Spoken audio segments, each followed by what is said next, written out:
सजानंद स्वामी महाराज की जय। Well, in person तो कभी काका जी के दर्शन हुए नहीं है, but at the same time लगता नहीं है कि ऐसा नहीं हुआ है। बिकॉज कभी कभी सोचता हूँ कि कौन से वो कारण है कि जिसके लिए मैं अब भी यहाँ पर शिकागो में हूँ या फिर पवई में आया या फिर तारदो में जुड़ा। तो कभी कभी सोचता हूँ पहला कारण जन्माष्टमी में, जहाँ पर मेरे डैडी और मेरे अंकल हेमंत अंकल वहाँ से योगी बापा वहाँ पर कई बार आते थे, सभा करते थे। और वो पवित्र जगह पे जहाँ पर मैं बॉर्न हुआ, लेकिन तभी इतना ख्याल नहीं था कि वो इम्पोर्टेंस क्या थी वो प्लेस की। फिर वो जन्माष्टमी से फिर शुरुआत हुआ तारदेव, हर 7 तारीख को जाना। तभी भी इतना ख्याल नहीं रहता था कि 7 तारीख पता नहीं कि क्यों होता था, एकदम जब छोटा था तब, और इतना मन नहीं लगता था। फिर धीरे धीरे वहाँ पे हरुण भाई हम सब युवकों को साथ में लेते थे, और जैसे ही सभा ख़त्म होती सबको इकट्ठा करते और सेवा के लिए बुलाते। और हम तो छोटे थे तब ऐसे ही मौका देखते थे कि हम कब भाग जाए, हमें नहीं जाना है, कब ऐसे एक कहाँ पर मौका मिल जाए कि हाँ बस नहीं करनी है। बट पता नहीं वो सब करने में, धीरे धीरे वो सबके साथ जुड़ने में, जैसे काका जी ने बोला था कि બધા સાથે मैत्री भाव રાખવો અને फ्रेंडशिप રાખવી। आपको फ्यूचर में पता नहीं कब पता चलेगा कि वो कब काम आएगी, अगर सच्चे दिल से आप सबके साथ एकता रखो।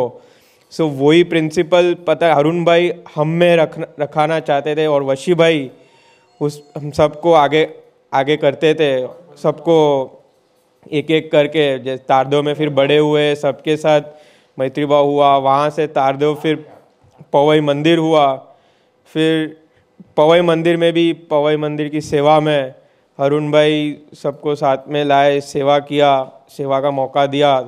और फिर वशी भाई जुड़े मेरे यहाँ पे शिकागो आने में। जो प्रोसेस था उसमें वशी भाई, जैसे पिंटू भाई ने बोला कि उनको भी ऐसे एकदम काका जी की इच्छा थी, वैसे वशी भाई ने भी बोला कि तुझे अमेरिका जाना है। तभी मैं इंजीनियरिंग में इतना श्योर नहीं था कि मैं अमेरिका और कैसे, बट वशी भाई ने बोला कि इंजीनियरिंग में एडमिशन लेना, आगे जो भी है वो देखा जाएगा। और तभी फिर पता चला कि जैसे काका जी ने ऑलरेडी पहले ही डिसाइड करके रखा है कि हाँ, जैसे पिंटू भाई, परेश है, निर्भीक भाई है, उनके जैसे मुझे भी वहाँ पर भेजना है, ऑलरेडी प्री डिसाइडेड था। वैसे ही फिर लगा धीरे धीरे।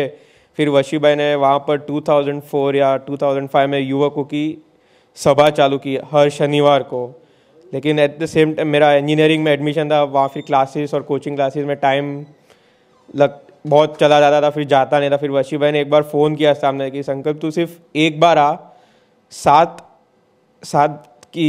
तारीख की भजन संध्या भर, और फिर शनिवार को मैं तुझे फोर्स नहीं करता हूँ, सिर्फ तू 7 भजन संध्या अटेंड कर। मैंने बोला चलो ठीक है, ये भी एटलीस्ट ये तो पॉसिबल है। तो धीरे धीरे वो नए पवई मंदिर में मैं जाने लगा।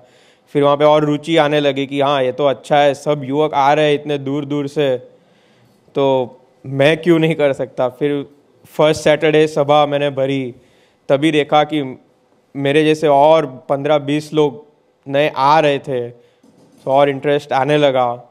और फिर ऐसे ही करते करते 1-2 साल में ऐसा लगने लगा कि रियल मीनिंग वशी भाई का ये था कि सिर्फ बुलाना या फिर अमेरिका भेजने का नहीं था, लेकिन उनका रियल जो उन सभा में बुलाने का जो मकसद था वो ये था कि जो मेरे जैसे पुराने लोग हैं, कि जो ऑलरेडी मेरे फादर और मेरे अंकल सब सत्संग में है, हमारा और सत्संग कैसे पक्का हो, और जो दूसरे नए लोग हैं और जो भी दूसरे युवक आ रहे हैं उनके साथ कैसे मैत्री भाव बढ़े। और वो काका जी का जो प्रिंसिपल था कि बे આપણે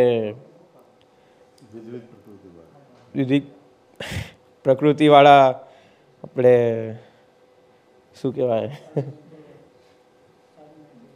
मैत्री રાખવી, કે એક તમારો સાથ આપે અને બીજો સાથ જ આપે, બટ તમને ચેકમાં રાખે કે તમે કંઈક ખોટી દિશામાં નથી જઈ રહ્યા।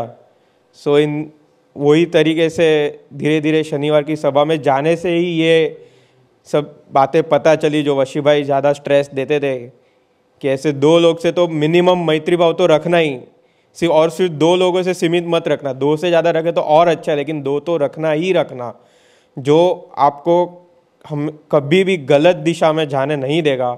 और वही कारण ऐसे वो सभा में जाने के कारण से अच्छी मैत्री भाव हो गई सब लोगों से। और आज देखते हैं कि पवई मंदिर में वशी भाई की इतनी मेहनत से 100 से ज़्यादा युवक अब हो गए, जो स्टार्टिंग में सिर्फ 15-20 आते थे, जो उन्होंने वो प्रोसेस चालू किया वशी भाई ने। और इतनी पूरी उन्होंने रात दिन उनकी तबीयत के बारे में ना सोचते हुए जो मेहनत की, आज देख रहे कि औरंगाबाद में भी 150 से 200 से ज़्यादा युवक युवतियाँ है।